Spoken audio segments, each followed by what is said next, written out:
girl named Clara took the shortcut to save time, but now she regretted it. The highway stretched empty in every direction, and the only sign of life was a flickering gas station ahead. Its broken neon light hummed faintly, and the silence felt heavy, like the world itself had stopped to watch her. Why did I think this was a good idea? She thought, gripping the steering wheel tighter. She stepped out of the car, wrapping her jacket tighter around herself as a shiver crawled down her spine.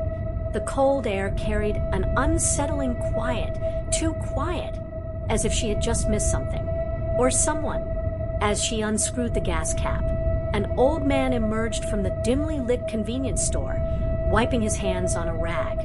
His eyes were sunken, his face weathered by time. He stared at her with an expression she couldn't quite place, recognition, maybe even concern. "You came again," he muttered, his voice gravelly. Clara furrowed her brows. "What? No, this is my first time on this road." The old man shook his head slowly. "That's what they all say." He took a step closer. "Listen to me, girl. This road, it's cursed. If you ever hear a voice whispering, turn around. Don't look back. Not even once." A chill ran down Clara's spine. "Why?" she asked, her voice barely above a whisper. The man hesitated, his mouth opening as if to explain. But then he simply shook his head again. "Just don't, no matter what." Before Clara could press for more answers, he turned and disappeared back into the store, leaving her standing in the eerie silence. She let out a nervous laugh and shook her head. Just some old man trying to scare her. Long road trips and too much caffeine could do that. She finished pumping gas, got back in her car, and pulled onto the highway.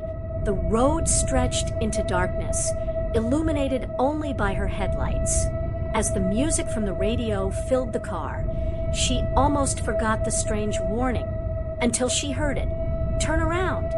The voice was inside the car this time. Clara slammed on the brakes.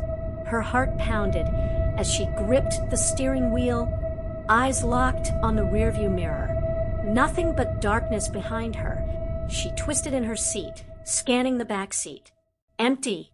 With shaking hands, she pressed the gas pedal and forced herself to keep driving. It was nothing, she told herself. Maybe the radio glitched. Maybe she was just overtired. But then the voice returned. "Turn around." This time, it sounded closer.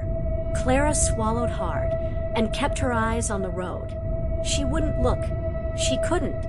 The whisper came again, but this time, it changed. "Turn around, please." There was something new in its tone, urgency, desperation, like it was begging. A deep, primal instinct screamed at her to ignore it, but her curiosity clawed at her resolve. What if it was a warning? What if someone needed help? She glanced at the mirror again. Still nothing. The road stretched endlessly behind her, disappearing into the night. And then she saw it. A figure, no, a shadow, standing on the side of the road in the distance. It didn't move. It didn't wave for help. It just stood there, watching. Clara's breath hitched. She pressed harder on the gas. 60 miles per hour, 70 miles per hour, 80 miles per hour. The shadow grew smaller in the mirror. But before she could feel relief, the voice returned. "Turn around." It was right behind her seat. She screamed.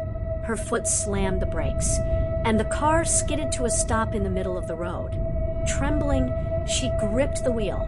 If she turned around, would she see something? Was it already too late? Tears welled in her eyes as she whispered to herself, "Don't turn around. Don't turn around." But then, a new voice, her own. "Turn around." Now, she couldn't stop herself. Her body moved on its own. Her head turned, and she saw her own face, frozen in terror, staring back at her from the back seat. It was her, pale, wide-eyed, mouth half open in a silent scream. But she wasn't moving. She was just stuck, Clara couldn't breathe, couldn't move. Then, as if a switch had been flipped, everything went black. She woke up at the gas station. The pump was still in her car. The highway stretched out ahead, just as before. The neon sign flickered, humming in the quiet night. But something was wrong. She didn't feel like herself.